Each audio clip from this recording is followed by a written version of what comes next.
As Vlad mentioned earlier, we have a developing story concerning the possible mishandling of classified information, first reported by CBS News. The Justice Department is overseeing a review of roughly 10 documents marked classified. They were found in an office space that President Biden used before he was elected. The documents come from Mr. Biden's time as vice president, and their exact nature and level of classification is unclear.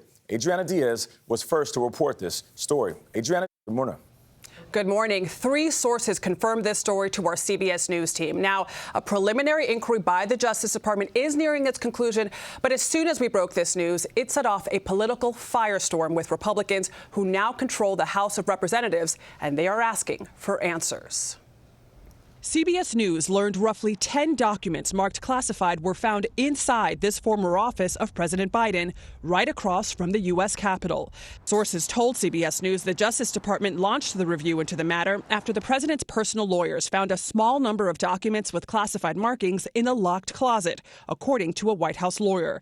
The documents were discovered in early November while the attorneys were packing up the office at the Penn Biden Center, a foreign policy research institute that the White House said Mr. Biden used as an office periodically from 2017 until the start of the 2020 campaign. The White House counsel's office says the documents were not the subject of any previous request by the archives and that it immediately reported the discovery to the National Archives, which took possession of the documents the following day.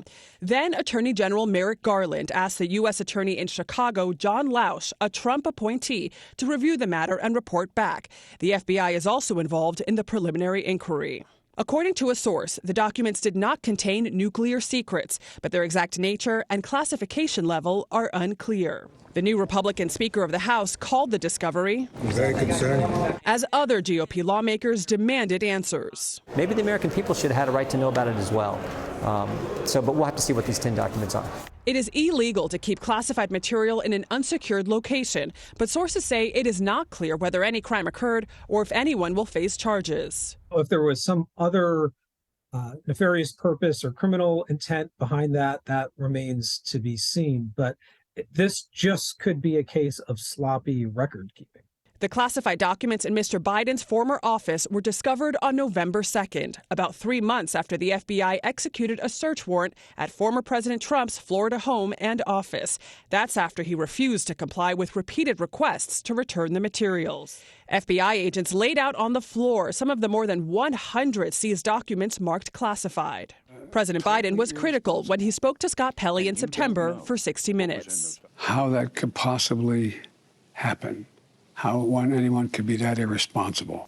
Former federal prosecutor Scott Frederickson says there are key differences between the Biden inquiry and that involving former President Trump. How significant is it that these documents were self-reported, voluntarily turned over? I think the self-reporting here is probably the single most important part of this situation. It indicates a lack of intentional conduct. It's completely different from the Mar-a-Lago case. Which tends, based on reporting, to indicate there was intentionally activity to take those documents. But Monday night in a post, Trump asked, when is the FBI going to raid the many homes of Joe Biden, perhaps even the White House? A source familiar with the review tells CBS News the documents are currently located in a secured government facility known as a SCIF here in Washington. Once the Attorney General reviews the inquiry, he will then decide whether there should be a criminal investigation by the FBI or even a special counsel. Gayle? Oh, boy, Adriana, I'm still wondering if anything is marked classified, how it leaves the White House to begin with. But that's a whole nother story, I'm sure. But as you just pointed out, there is a difference between the former president's situation and this one. But are there any pieces that we're still missing? There are, Gayle. We still don't know what the information was in those documents. How sensitive are they? What is their level of classification? And also how they got to the Penn Biden Center. Whether or not that was intentional will be key in determining any potential criminality. All right, more to come on this for sure. Adriana, thank you.